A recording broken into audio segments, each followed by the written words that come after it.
Alright, well na-miss ko gumawa ng video guys at mga ka. So gawa tayo ng video ngayon and let's answer 10 questions or comments na natanggap natin sa ating YouTube channel. No? And this is particularly mga questions or comments patungkol sa ceramic coating. So let's go!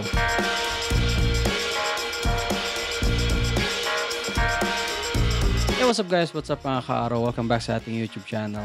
It's been a while. Medyo natagalan tayo ng pag-upload. I'm not gonna tell you anymore kung ano mga dahilan basta masyado tayong busy. Okay, anyway, so ayun, that will not stop us from creating contents kahit paminsan-minsan lang para ma-address yung mga comments ninyo na natatanggap natin dito sa channel. Pasensya na, medyo... Anyway, okay, so number 1 na question na napili ko, eto galing kay Cyberbase 1789. Okay, sabi niya yung ceramic spray nyo pwede gamitin kahit hindi pa naka-ceramic coat yung sasakyan. So, Cyberbeast is referring dun sa ating ceramic spray that is currently not available at this moment.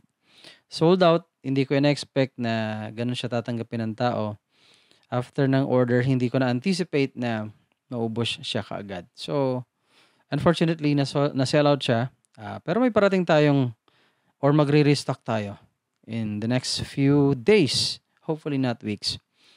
Anyway, so yes, yung ceramic coating natin, pwedeng gamitin yan kahit hindi pa naka-ceramic coating yung sasakyan. It's a ceramic spray. So, syempre, it's a spray type. Hindi siya singtibay ng ceramic coating. Pero meron, or fuse siya. Ibig sabihin, meron siyang ceramic or SiO2. Okay. That's silicon dioxide. So, effective siya. Pwedeng pang protection kahit na wala pa yung ceramic coating natin. Ayan. Pwede. Okay. Pangalawang tanong, actually galing din kay ano to eh.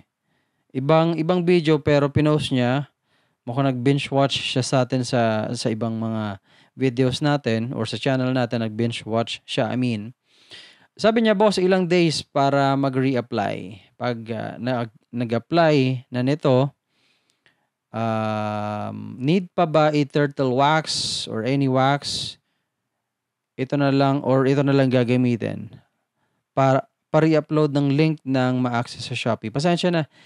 Yung Shopee, hindi ko ma-re-upload yung link kasi nga it's sold out. Okay. So, antayin na lang natin. It's gonna be most probably the same link na ginamit natin dati, which I will, of course, link in the next videos pagka available na siya ulit. Okay. Maalala ko tuloy din sa mga nagtatanong anong alternative, maraming nagtatanong sa akin kung po pwedeng gamitin to instead of yours. I really cannot say yes all the time kasi nga hindi ko kilala yung product nila. I can only say something pagdating sa product ko kasi nga yun ang subok ko.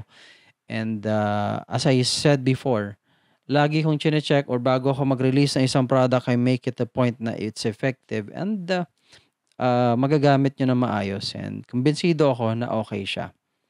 Anyway, so yun. So ilang days bago mag-reapply, pwede naman kahit after 1 month. Okay? Na depende sa'yo kung medyo masipag kang magpunas-punas. I enjoy doing it sometimes twice a month or thrice a month. Pero once a month, okay na yan. And then, pag nag-apply nito, need pa bang i-turtle wax or any wax? Sabi niya na wag na, guys at mga ka-araw. Remember, you're putting in a ceramic spray which is better than wax. So, bakit ka pang maglalagay ng wax? And I'm not sure kung if Cyberbeast is referring sa wax na paste na ina-apply, ipinapahid, or sa spray lang. Be careful with wax. Ang wax, ginagamit lang po yan sa painted na glossy. Okay, have in mind na ang mga matte, it's also painted pero ang finish niya, it is matte na top coat. Pero it's advisable na gamitin lang natin ang spray wax sa glossy at ang paste wax sa glossy or sa painted na glossy. Okay? It's very important, critical 'yan. Maraming nagrereklamo sa mga ibang shop nagpagawa tapos punta sa'tin na ayun, pangit na yung plastic nila kasi in-spray pati sa plastic and as I said before, ulit-ulitin ko 'to, ang spray wax or ang wax simply is not okay sa plastic. Puputi 'yan. Okay? Third question, dahil nagme-message, Boss, kailan po kayo magkakaroon ng ceramic spray? Ba't naisama ko 'to, hindi ko natanggal. Anyway, 'yun, I'm not sure. Parating na, nasa daan na, okay, nasa dagat, wherever it is. Sa next is, Sir, kung hindi po advisable ang wash and wax, ang wax spray po ba hindi rin advisable after mag-car wash gamit ang car shampoo? Kung naka-ceramic spray ka or kung naka-ceramic coating ka na, better use ceramic, spray. Ang wax naman after kung walang ceramic spray at gusto mong mag-wax, definitely it is okay. Again, for the glossy materials or dun sa painted na glossy part ng motor mo o ng sasakyan mo. Basta again, wag lang ang plastic. Okay? Next is, Boss, hello. I have 2 questions. Unang question niya, sabi naman ito ni Marnash Yan ang pangalan niya. Marnash 1885. Okay. Pwede ba mag-ceramic pag matte black ang kulay ng motor? Definitely. Pwedeng-pwede po mag-ceramic. Yun. Pwede naman. Hindi lang naman glossy na part ang mga siniceramic natin. So, pwedeng-pwede po. Although, if you wanna be really very specific, there is, kasi kadalasan ng shop, I believe, they make use of the same coating sa matte or sa glossy or sa, at sa plastic, I mean. Pero sometimes, or actually in my practice, I make use of a different ceramic coating or coating kasi merong coating na pang plastic at merong coating na pang painted or pang matte. Yan. Pero yun, pwedeng-pwede ang matte black or any matte finish na motor o sasakyan. Next question niya is, need pa ba magpaalam sa LTO para makapagpa-ceramic? Hindi na Marnash. Not needed. Siguro natanong niya 'to dahil may mga nagtatanong sa akin na pagka nagpa-ceramic ba go-glossy yung kulay or yung isang matte na pintura ng sasakyan o motor. Hindi nangyayari 'yon dapat. Unless you apply top coat. Ayun yung makintab. 'Yan ang normal na ginagamit na term kasi top coating, bago ka mag-ceramic, siyempre nag-iba na 'yon or nag-apply ka ng glossy na top coat sa isang matte, then, nangyari 'yan sa isang owner ng Vogue, guys, at mga kaaro, si Kaarong Herwin. So, pina-spray muna sa atin ng show car finish na top coating. In fact, maganda pa rin hanggang ngayon, napakakintab pa rin. So, although hindi natin ginagawa dun sa mga ilang nagtanong na sa atin yung pagpintura, okay? Ayun, nilagyan ng top coat tapos nilagyan ng ceramic coating. Pero if not, hindi dapat magbago ang kulay. Medyo patiting ka rin niya. Yung itim, mas paitimin niya. At syempre, it's putting protection on top. Okay, next. Ito galing kay Carl Matthews. Ito medyo, nakita ko yung nito kanina yung kanyang question. Medyo mahaba pero I only took yung first line niya kasi it's kind of different I mean, it's not really a question something. Anyway, so ang question niya ang comment niya in fact is 5-year claims ng ceramic coating is not real. Although sinigundahan niya to kanina na it could happen pagka nasa ilalim or garage queen yung kotse. Ibig sabihin hindi nilalabas. Or paminsan-minsan lang. Okay? Which is I tend to agree, syempre. Yun nga yung sinabi ko sa isang vlog natin nung kailan. Okay, so ituloy ko, 5-year claim ng ceramic coating is not real. It can be, just like I said, it's just a marketing ploy. Ito ang reasoning niya. Number one, you can't check. Well, you can actually naman. Okay. Number two, it doesn't consider weather and road conditions. I think this is in comment sa diniscuss natin doon sa isang video nito. Anyway, ganito yan. Huwag natin pag-usapan yung itatagal. I would like to focus on it doesn't consider the weather and road conditions. Ang sagot ko dyan, it actually, weather condition definitely has something to do with that. Okay, yung tibay.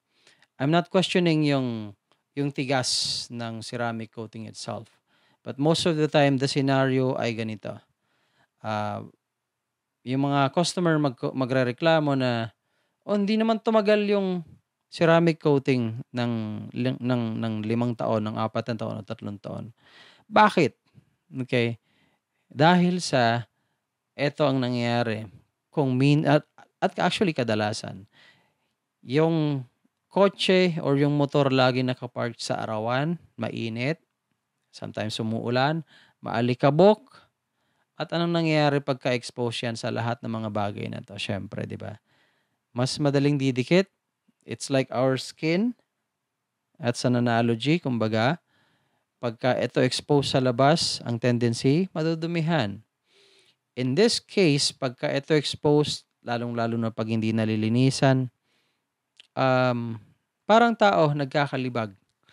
At sabihin mo may ceramic coating ka dyan na present, yung ceramic coating na yon, although technically hindi siya basta-basta naman natatanggal, it will take some time. Pero kung yan kinakapitan at makikita mo yung kotse mo o yung motor mo wala na yung pagiging hydrophobic niya, that is because of the weather o yung mga elements na yun na nabanggit ko. Then it is in a way affecting yung ceramic coating natin or yung effect ng ceramic coating na ina-expect natin. And that's the same with road condition, syempre, di ba? I mean, those are the elements na nakikita naman natin kahit saan. Either sa bahay mo lang, sa parking mo, or sa road. You know what I mean?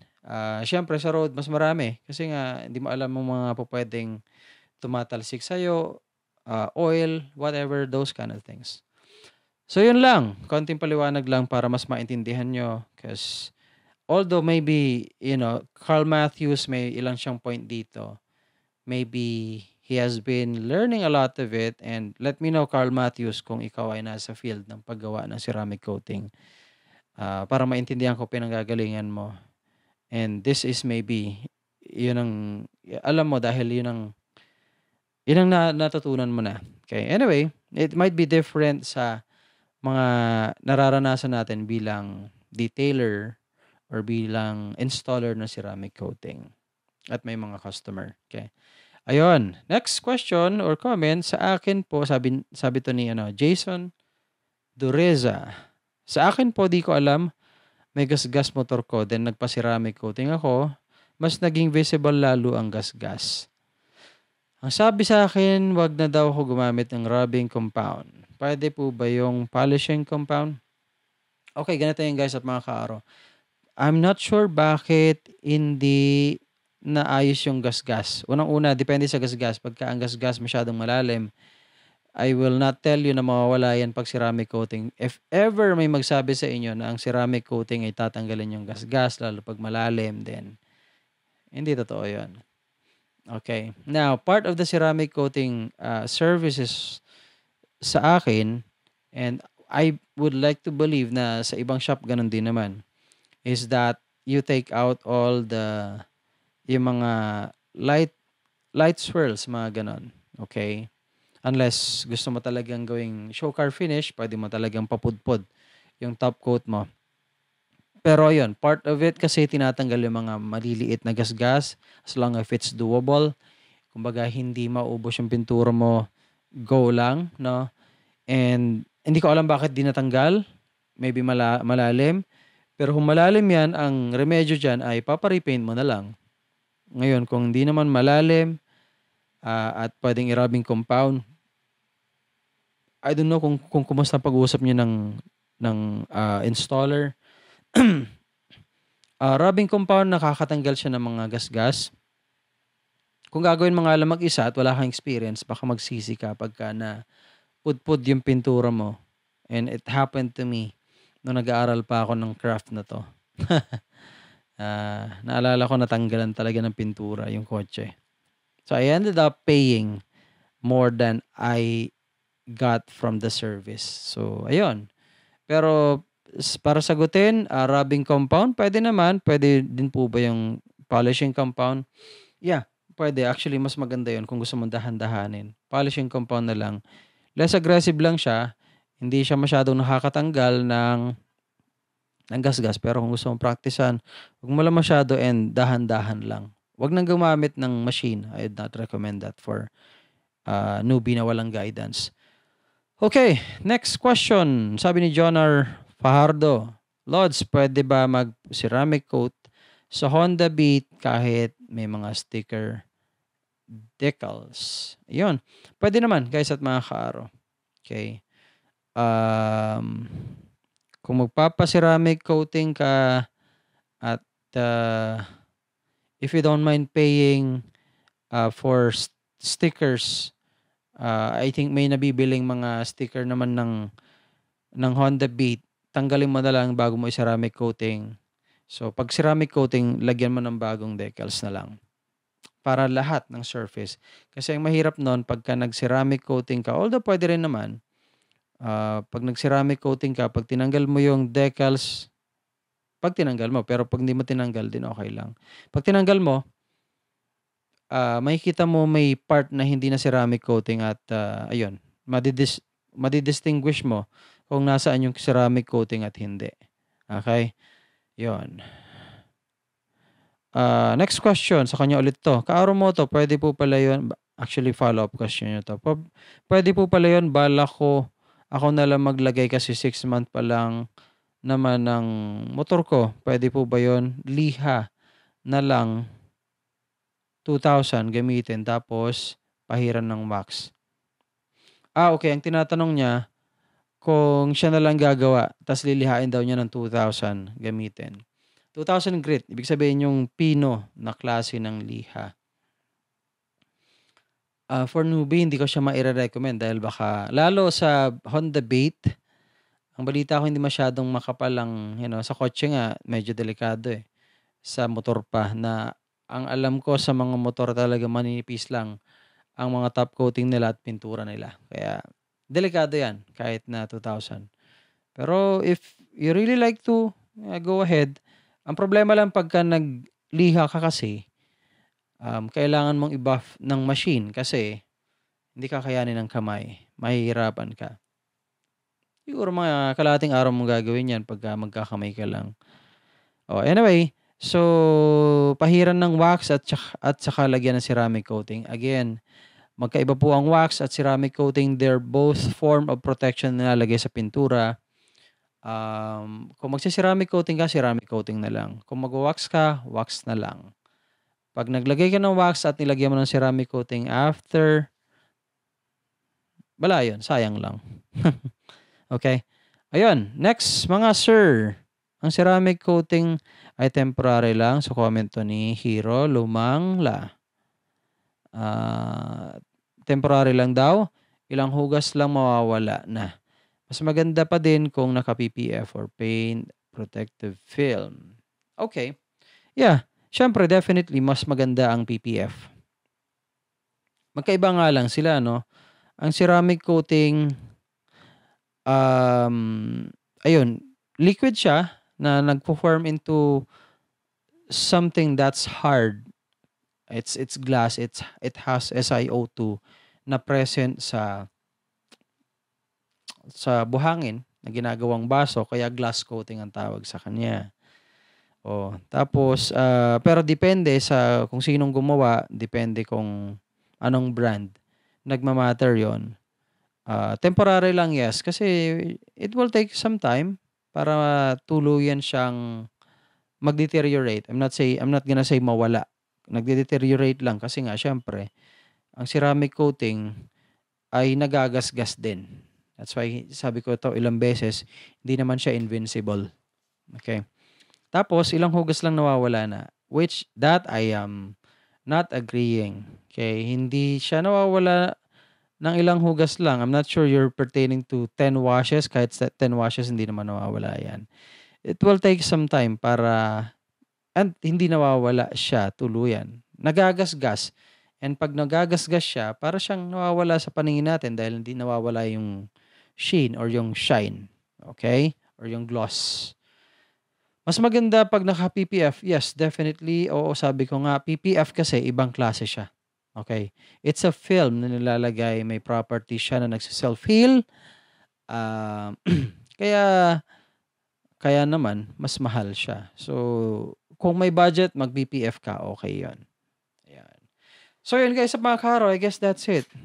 Just wanna make this video para kahit papaano masagot natin yung natatambak na mga tanong or comments dito sa ating YouTube channel. Thank you so much for watching. If you are not yet subscribed to the channel, make sure you are subscribed. Magtanong lang kayo kung may mga tanong kayo about ceramic coating and detailing.